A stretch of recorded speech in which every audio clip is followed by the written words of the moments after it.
I've already held a notice for that as well. So the first thing you got to do is try and do it as early as you can, but the limit they give you is within 7 days.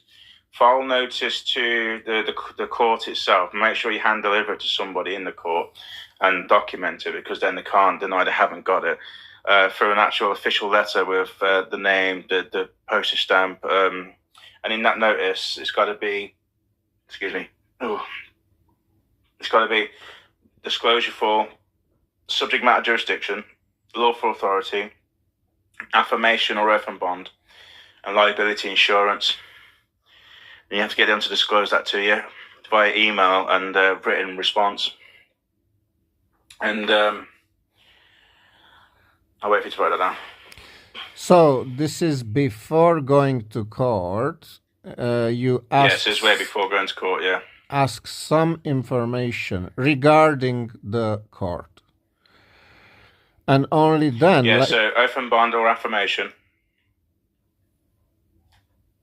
You also want to put on that notice as well for the official court summons, the official one that has to comply with the Magistrates Courts Act of 1980, Section 51.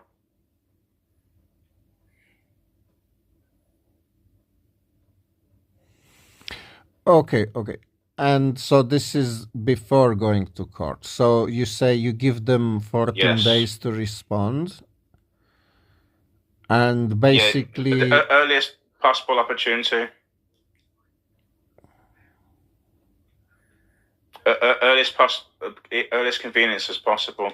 But they do allow a 7-day notice to be disclosed to them. You can do it by email at their email address. You can even call the court up itself and ask to speak to the crime department to see if you're actually scheduled to attend. This is what I did recently. I found out that I wasn't even scheduled to attend. So then I had to serve that notice to the court through their email service to disclose lawful authority, subject matter jurisdiction, official court summons, and proof of affirmation or bond. And I've got like 10 days for them to send that back.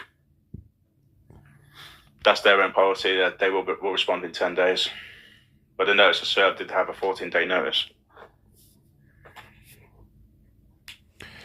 Okay, so you demand information from them, and they will not respond. Yeah. I assume they will not respond to this, or are they going to? They have to respond. They're lawfully obligated to respond. If they don't respond, and they basically perjure themselves and they damage the court's integrity, which damages the prosecution case against you if